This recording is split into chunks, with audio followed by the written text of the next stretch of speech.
Okay, class, so can you please turn on your cameras again? We will get back to the next activity. Okay, so we already read Poe's short story, and now that we've read it, I just want to start a class discussion.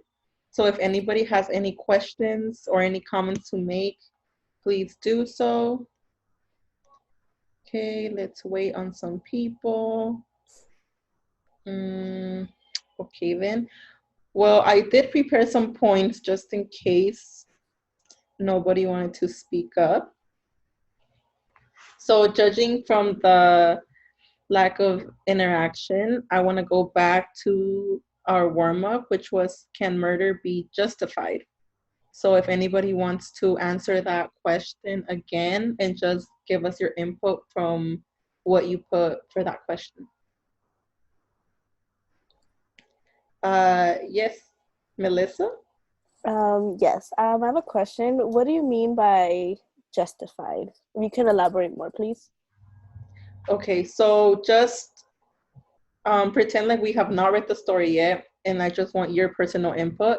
Um, by justified, I'm referring to a legitimate reason. So, like, just personally, do you believe that that there's a legitimate reason for murder? Like, can it be justified? Or, or do you think that that murder is a bad thing, and like no matter the circumstance you're in or the person, it should be like punished? Oh, okay, I get it. Well, in my opinion, I feel like murder can be justified because, for example, self-defense. So let's say, you've been in a domestic violence relationship, or you are just like, let's say, I know it's a very sensitive topic, but let's say like you've been in a incident where rape has occurred. So like anything that has like, to me, like with sexual abuse or any type of abuse, physical, mentally, emotionally, um, it can't be justified because if you see it as self-defense, you can, I don't know, like I don't think you can get away with it, but you could see like a different meaning behind it on why the person did what they had to do, because in reality, like the way you think and the way you like act upon your own action is, for your safety, or like how you react to things. But that's just like my mentality. Hmm. I agree with you, and of course, in a sense, and I'm sure some of your classmates have taken it upon themselves to elaborate on what you said on the chat. Um, but now moving on to what we read, Poe did write, "The guilt of my dark deed disturbed me but little," and that's from coming from the narrator's point of view after he did murder his partner. So judging from that statement, do you think that it seems like the narrator regrets his actions, and can his actions be justified? Let me see. I'm just gonna read it, like, so I can get it, like, myself. Like,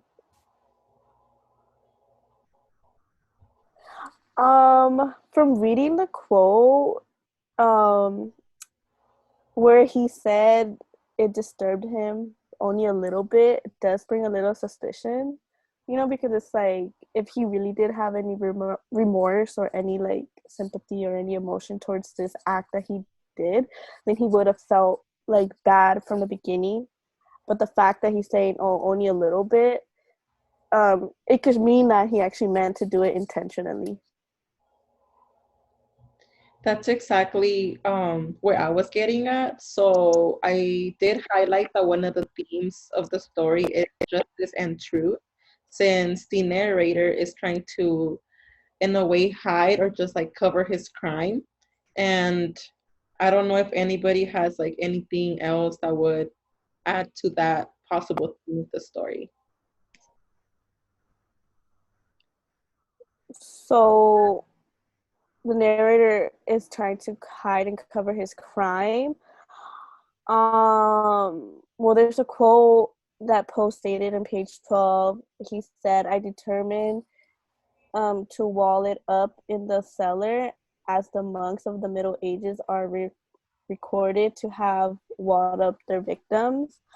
Um, to me, it sounds like he just tried to put it in like, I did it, it's done. I ain't gonna think about it no more. I'm just gonna move on. And like, if there's others, then there's others. Like that's how I see it.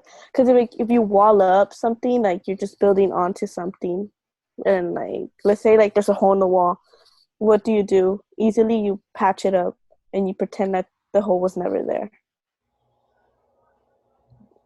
So like, I mean, I could see where justice and truth comes in, but like there's darkness behind it.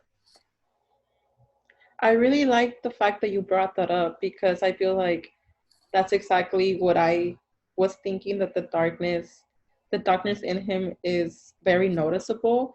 And what you said about the wall, I would have to agree with that as well. I feel like there's a lot of imagery that just like it's very powerful, and it shows kind of like how his mind is working and functioning. So I think we could see a little of like psychology, like things going on as well. So we could, I don't know if that has to do with any of your majors, but like, maybe something is not like right with that particular character. And it does make us think like, well, like, is there really like a punishment for someone who does something that that awful? I mean, you committed the crime, but you don't, like, you're not coming out and saying this is what I did. Like, you're not accepting it, you're not processing it, and then you're not admitting it to yourself or to other people. Instead, you're like you said, it's the like wallet up aspect of it all. Like, he's just covering it up, which makes us think, well, will he do it again? And if he does, like who would like the victims be, and like what exactly is pushing him to act this way?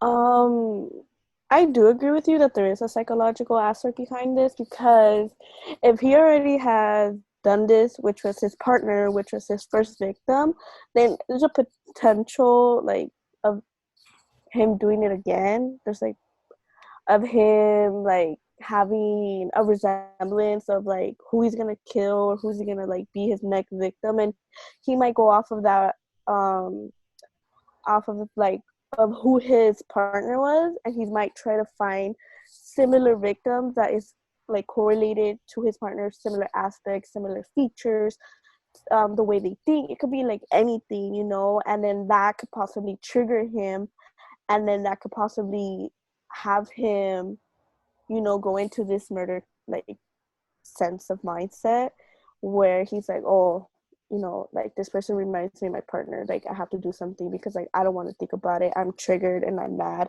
So there is a psychological aspect behind it, and you know it could be to a point where maybe he is a psychopath. You don't know that.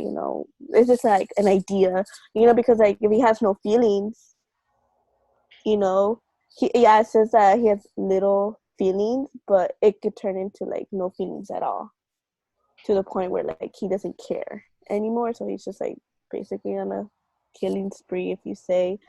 And then nobody would know, because if he has disposed of the first victim, there could be many others that he could just dispose like that, and then just continue on with his day like if nothing happened. I really like your interpretation of the story, and I feel like it's just astonishing that some families work that way. Like, he seemed happily married to his partner. They had a lot of pets, and then they go from like living this life to him murdering her, and then hurting the cat, which takes us to like another um, another good point from the story, which is superstition. The story is called the Black Cat, and a lot of people connect that a black cat to like bad luck and things like that. I did like reading about everybody's response about their experience with superstitions and how some people, I don't remember exactly who mentioned that that usually like when they would go out, their parents would be like, "Oh, don't look at that cat because it's a black cat and it's bad luck."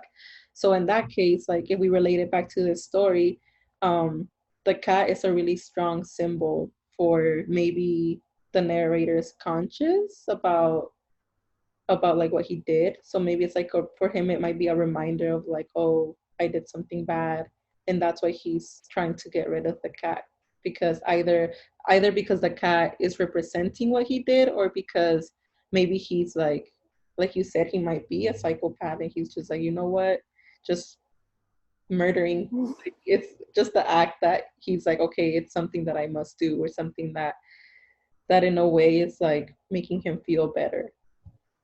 And I agree with you on that, you know, because it's like the black cat is known as for superstition, you know, and like I myself, I am very superstitious. You know, like I do certain things, or like for example, like I wear my bracelet, you know, because I believe that it protects me and like all this stuff, you know, or like you know, and the cat is that can be like his,